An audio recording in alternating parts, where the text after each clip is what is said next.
ಕ್ಷಮೆ ಕೇಳದೆ ಕಮಲ್ ಹಾಸನ್ ಉದ್ದಟತನ ಮುಂದುವರಿಸಿದ್ದಾರೆ. ಹೈಕೋರ್ಟ್ ಆದೇಶಕ್ಕೆ ಈಗ ತಲೆಬಾಗ್ತೇವೆ ಅಂತ ಕೂಡ ಫಿಲ್ಮ್ ಚೇಂಬರ್ನ ಅಧ್ಯಕ್ಷರು ಹೇಳಿದ್ರು. ಅದರಂತೆ ಪಬ್ಲಿಕ್ ಟಿವಿಗೆ ಸಾರಾ ಗೋವಿಂದ್ ಅವರು ಕೂಡ ಹೇಳಿಕೆಯನ್ನ ಕೊಟ್ಟಿದ್ದಾರೆ.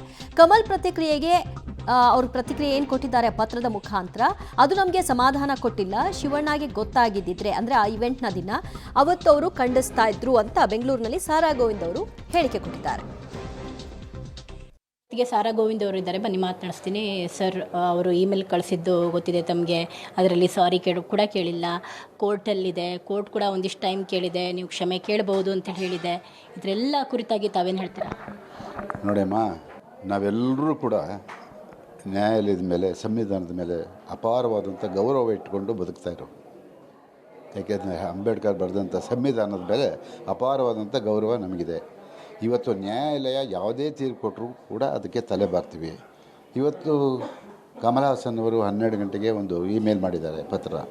ಚಲನಚಿತ್ರ ವಾಣಿಜ್ಯ ಮಂಡಳಿ ಇದನ್ನು ಹೋರಾಟದ ಇದು ಏನು ನಡೀತಾ ಇದೆ ಅದನ್ನು ಅರ್ಥಕೊಂಡು ವಾಣಿಜ್ಯ ಮಂಡಳಿ ಒಂದು ಪತ್ರ ಬರೆದಂಥ ಸಂದರ್ಭದಲ್ಲಿ ಆ ಪತ್ರಕ್ಕೆ ಉತ್ತರ ಬರೆದಿದ್ದಾರೆ. ಅದು ಯಾರಿಗೂ ಕೂಡ ಸಮಾಧಾನ ಆಗಿಲ್ಲ. ಅವ್ರು ಏನು ಮಾತಾಡಿದ್ರು ಅದರ ಪದದ ಬಗ್ಗೆ ಉಲ್ಲೇಖನೇ ಮಾಡಿಲ್ಲ, ಇದು ಪದನೇ ಬಳಸಿಲ್ಲ.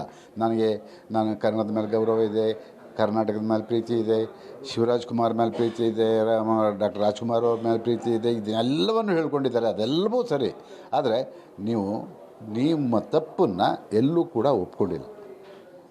ಆದ್ದರಿಂದ ಆ ಪತ್ರಕ್ಕೆ ನಾವು ಯಾವುದೇ ಬೆಲೆ ಕೊಟ್ಟಿಲ್ಲ. ಆ ಪತ್ರದಿಂದ ಯಾವುದೇ ಸಮಂಜಸವಾದಂಥ ಉತ್ತರ ನಮಗೆ ಸಿಕ್ಕಿಲ್ಲ. ಹಾಗಾಗಿ ಆ ಪತ್ರದ ಬಗ್ಗೆ ಈಗ ಮಾತನಾಡೋದು ವೇಸ್ಟು.